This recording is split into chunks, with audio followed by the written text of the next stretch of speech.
तुकोबारांची बायको म्हणजे भांडायला जबरदस्त बरं का.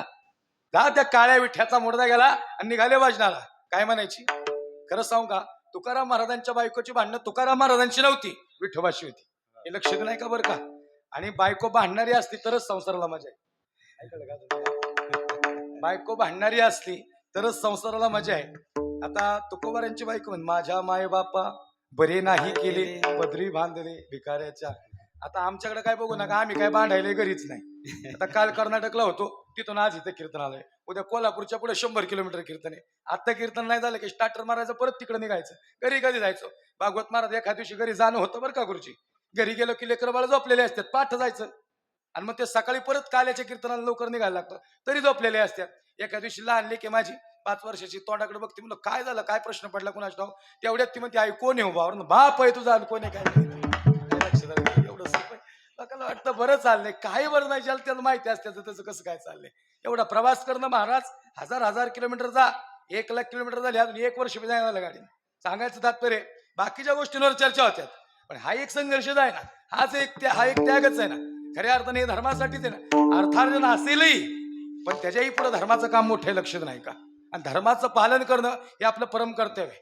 म्हणून कबीर महाराज हा कोण्या जाती जन्माला हा नंतर, तो महाराष्ट्राच्या माती जन्माला आलाय, ही गोष्ट आधीची. आता मला आपण बोलवलं, जात धर्मपंथाचा विचार आहे का कुणाच्या मनात आहे का.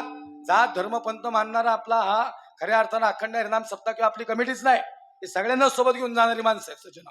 आणि हेच खरंय, विष्णुमय जग वैष्णवांचा धर्म, भेदा भेद ब्रह्म अमंगळ. छत्रपती शिवाजी राजांनी हिंदुत्व उभं केलं, पण महाराजांचं हिंदुत्व हे वेगळं होतं. महाराजांचं हिंदुत्व सगळ्यांना सोबत घेऊन जाणार होतं. आता हिंदुत्व म्हणजे एखाद्या जातीचा द्वेष करायचा आणि स्वतःची जात मोठी सांगायची, असं नसतं. सगळं हे सांगताना काही न पटणार नाही, काही म्हणतील समता पण तुझा सांगायला का. आता मग काय डोक्यात दगडी घाला सांगायचं काय कीर्तनात. चांगलं सांगितलं पाहिजे, आम्ही लोकांना एक केलं पाहिजे ने. आणि महाराष्ट्राला भविष्यात याचीच गरज लक्षात नाही का.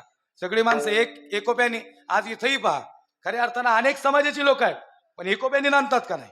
खऱ्या अर्थाने हे वैभव आहे महाराष्ट्राचं. आणि म्हणून मला असं वाटतं, आणि सज्जन आहो, हे सांगायचं तात्पर्य काय.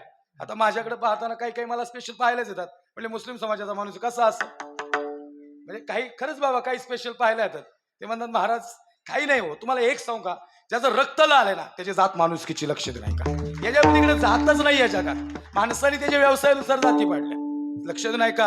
आणि मग जगद्गुरु तुकोबांनी एवढा मोठा परमार्थ, महाराज अहो कशासाठी परमार्थ, संसारात या नको नको मना गुंतू माया जाळी, काळ आला जवळी तरी तुकोबारे परमार्थ. आवले जगाच्या मालकाने शब्द दिलाय, तो मुरारी म्हणून घ्यायला येणार आहे. मग महाराज कुठे तुमचा विठ्ठल, का नाही याला तुम्हाला घ्यायला.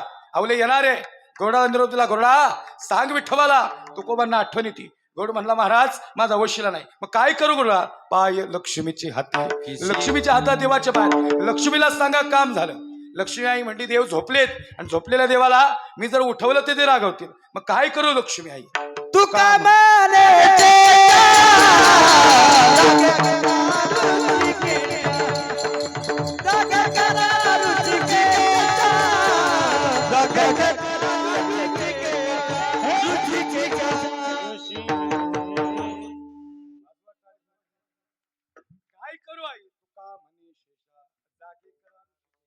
शेषाला सांगा, शेषाच्या अंगावर देव विराजमान.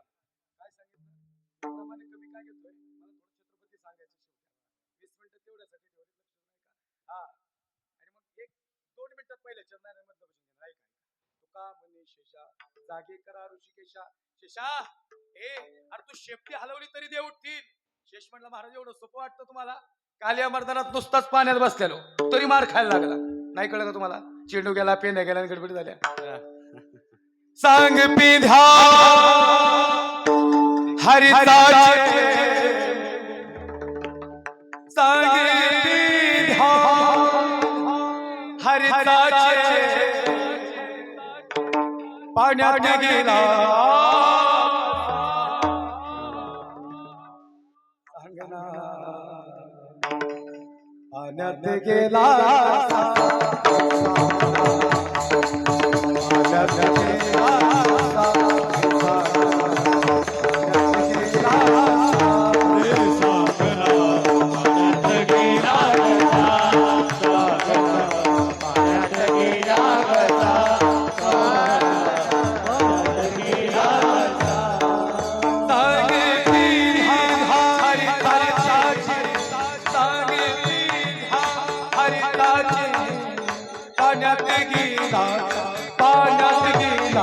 पाण्यात गेला पाण्यात गेला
झाला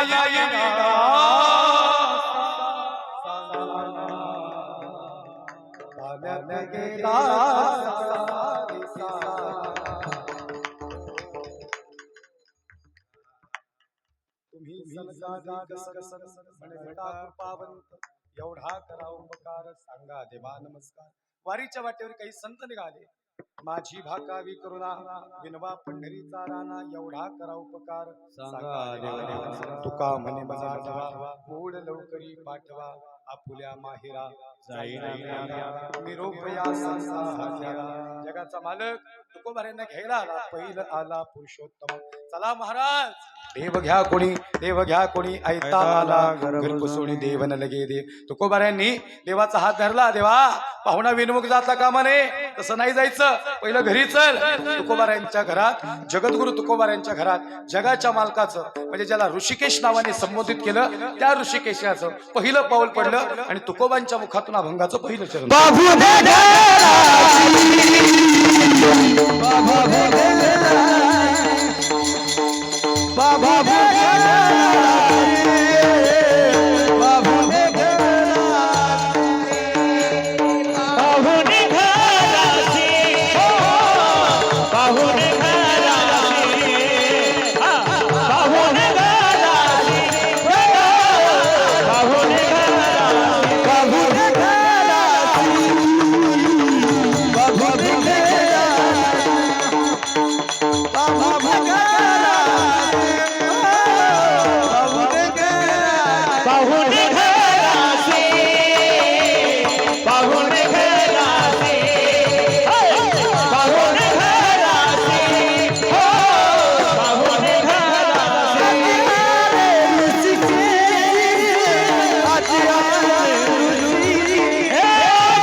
जगाचा मालक तुकोबाऱ्यांच्या घरी पाहुणा आला.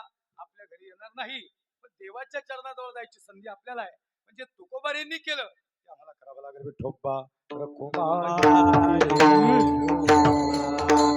रखुमाजी विठोबा रखुमाई मावली विठोबा